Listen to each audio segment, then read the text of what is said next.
aka Patters. It is Top Cow Tuesday. Cheers. Welcome back to the channel of channels. I may have to focus. I just saw that jump blur. Hopefully that just fixes. So I know on the thumbnail, video title, we have Weapon Zero. But here we go. So we talk about Top Cow Tuesday really transitioning from like a season 1 to a season 2. And season 2 will be Witchblade, Darkness, the Artifact, Top Cow verse. But to continue a lot of these threads that we have in what we call the Cyberforce verse or the Cyberverse, well, coming up, I'm not exactly sure when. It's going to be Cyberforce 26, 27, and 28. And that's because we're going to get into when they cross over with Ash. If you all know, excuse me, if you all know who or what Ash is, Ash and the company, the creators, saved and transformed American comic books. As a company crossover, this you don't get any more significant than this.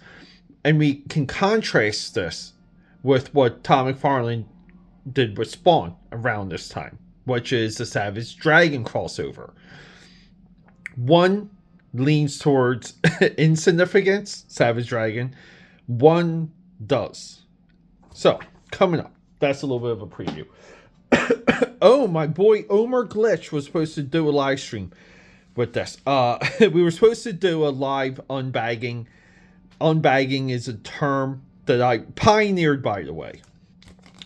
And it's mostly for me to, I don't know, I save my boards because I use these as dividers and notes within my comics. I don't save the bags.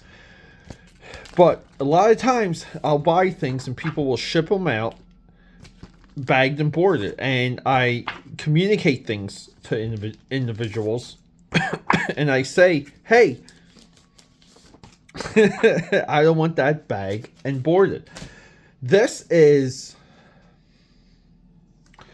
one of the coolest countdown or gimmicks for miniseries. So we have T-4, 3, 2, 1, 0. Right? And then we launch into the monthly. Here's the wild thing. I mean, guys, this artwork, absolutely phenomenal. When you just because I spent some time around these covers, I only read one Weapon Zero anything, and we'll get into that in here. But I've spent some time around these covers, and you want to say, where on earth are the Weapon Zero action figures? Because we have Joe Benitez here, killer, and we have Walter Simonson and Bat on Inks. I mean, Walter Simonson working with Top Cow, stemming from his Cyberforce Zero work, which we didn't like. But guys, I mean, how do you not get excited for some of these designs? In my view, this is top-notch stuff for the day. And Benitez would only get better. Like, he's trying to draw expressions, right? Trying to, like, draw environments. Yeah, thought-provoking moments. And I mean thought-provoking, because sometimes just from panel to panel, you can have something like a self-reflection, like this guy clearly staring at the moon, but then like kind of something like in his head, like haunting him. He draws like the sexy babes. I mean, all the things of the time. And Benitez would only get better. And he's never marked as a Top Cow discovery. We always hear about David Finch. We always hear about Michael Turner. But in my view, Benitez, and he's so consistent with this book. But he gets better with every single issue. So I haven't laid eyes on anything we're about to witness here. Anything we're about to lay our eyes on, I have never seen. Now, in the past, I've had like a couple of issues of Weapon Zero floating around, and it's mostly because I love the way how he drew armor, like in these big old boots, right? Like really cool stuff.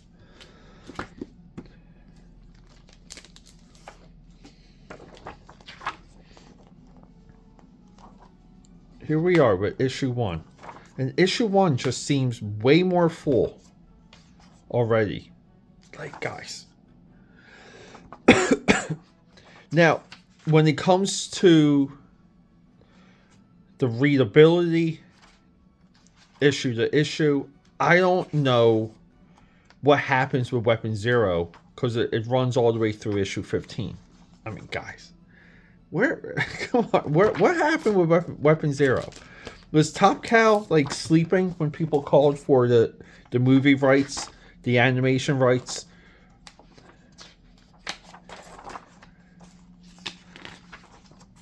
Like, who owns the copyright?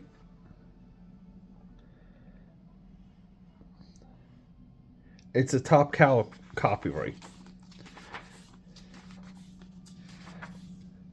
But I just feel like I mean, again, too, like, a lot of talking heads. That's all plot, right? I mean, and he's drawing full-on vehicles. Like, we're doing really cool stuff here. But I was supposed to do this with Omar Glitch. We were supposed to do this live.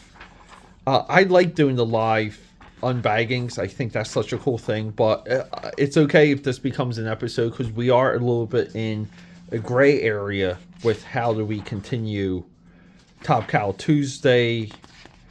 So, and the big slowdown with Top Cow Tuesday is kind of, you know, like I have to reset things every now and again.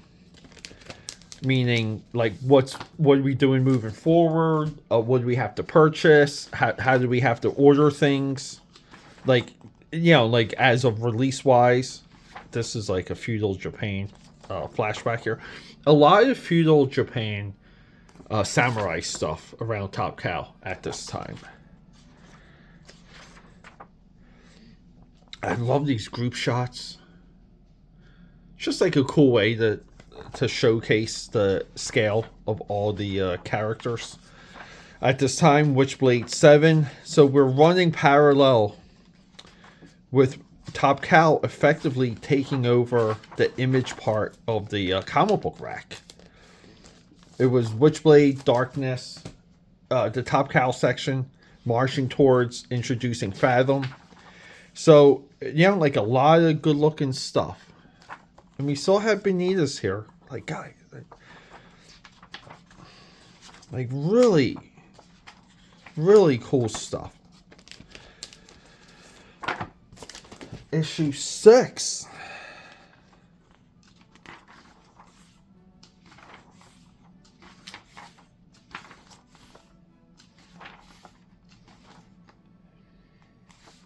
Here they're just seem to be in the real world. They're not in space.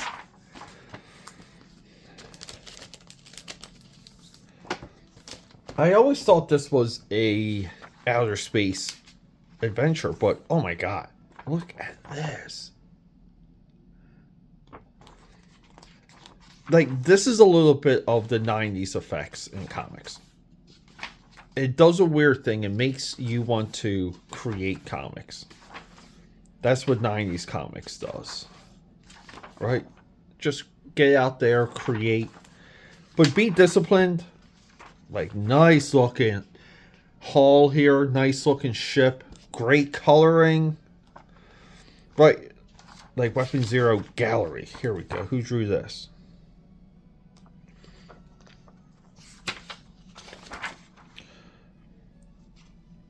Richard Johnson, right? I thought Richard Johnson, top Wildstorm guy. I believe he's on a lot of Wildstorm trading cards. So now with issue 10, we're in the zone of, see, Top Cow goes independent. They feel this is the Rob Liefeld fallout. So roughly around, let's get a good year, 1996. Rob Liefeld kicked out of Image. Rob Liefeld accused of trying to poach talent from Top Cow Productions. One of those talents was Michael Turner. Mark Silvestri rage quits. They go independent. And they really don't miss a beat. Like during this time, the Witchblade 10 drops. They introduced Darkness, launch Darkness as a monthly, all within a couple months, while promoting Top Cow crossing over with Marvel Comics for Devil's Reign, which these are the only issues of Weapon Zero I've ever read. And again, everything looking on the up and up for Top Cow. The rise of Top Cow, like in '96, and the absolute crumbling of Rob Liefeld, Maximum Press, Extreme Studios. Like we talk about that. We talk about that a lot on this channel. But this shows you guys. See, Top Cow previously. Do we have any of them here on the back cover? See, back during issue 5, right? We're now up to issue 9. So we can just say, like 5 months ago, Top Cow is heavily pushing their guarantee. They become a full production house, very high quality. Higher quality than Wildstorm Productions, anything Rob Liefeld's doing monthly. Honestly, their only close competitor is Todd McFarlane, but Todd McFarlane had a very small publishing pool. Top Cow becomes a full-fledged publisher. They guarantee that their books come out on time. And you want to say, because they were regular and they only grew in popularity. I mean, guys, look at this. Right? They developed the cash flow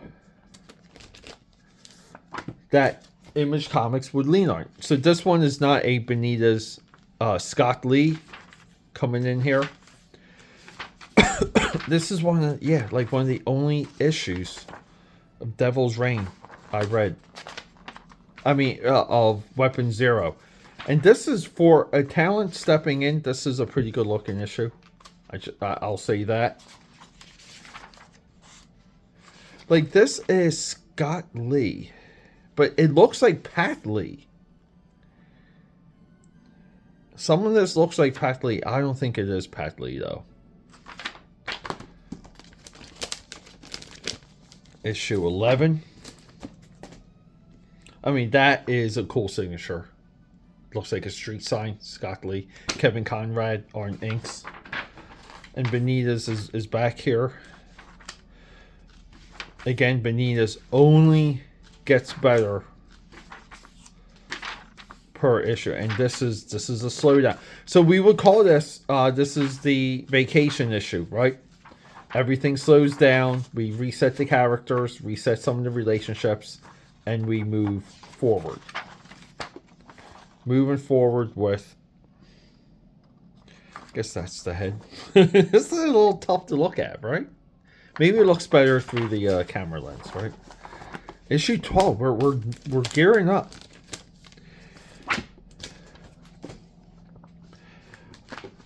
Weapon Zero will be a part of Top Cow Tuesday moving forward. All of these will get read. Oh my god, look at this spacesuit.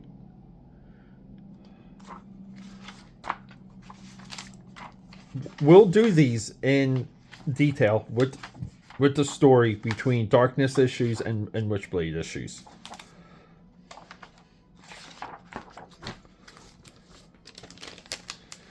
Oh, I feel so good getting these out of the bag. We got here Joe Benitez. Cedric here, issue pages 4 and 7. Yeah, maybe Benitez was just a little bit too tied up with some of the detail. And I like doing episodes like this. I mean, look at this dude with his face getting like torn apart. It's like Hellraiser, right? I mean, but guys, I like doing episodes like this because, you know, I can't talk about do a comic book flip through every single week for Top Cow Tuesday and Wildstorm Wednesday. You know, like, I need breaks. Joe Benitez, full credit. Joe Benitez, full credit, and he's cranking this out. I mean, again, where are the action figures? This was when this and 9-volt. I do have 9-volt on my list. I have to get 9-volt. So, and keep in mind, as we move forward with Top Cow Tuesday, we're going to get more and more into their publishing, because they became a fantastic publishing house.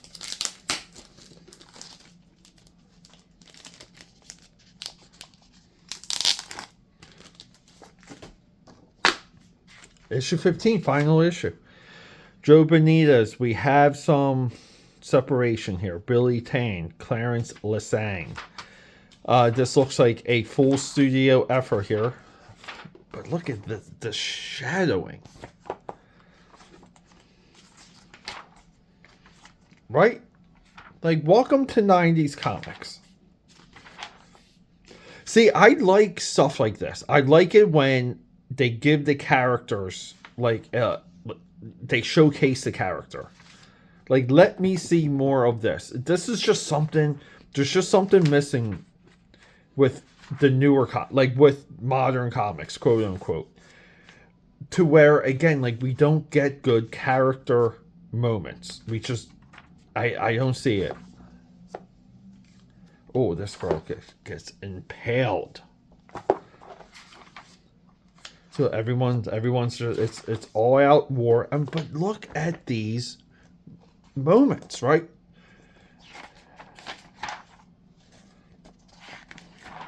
I guess we're going to spoil the ending. What happens? There you go. Oh. Look at, I love that blood coming out of the nose. And I guess he nukes everything. And then there you go. There's only two of them. Two of them left. Wow, so the entire team gets taken out, but two. The two younger characters. Holy crap.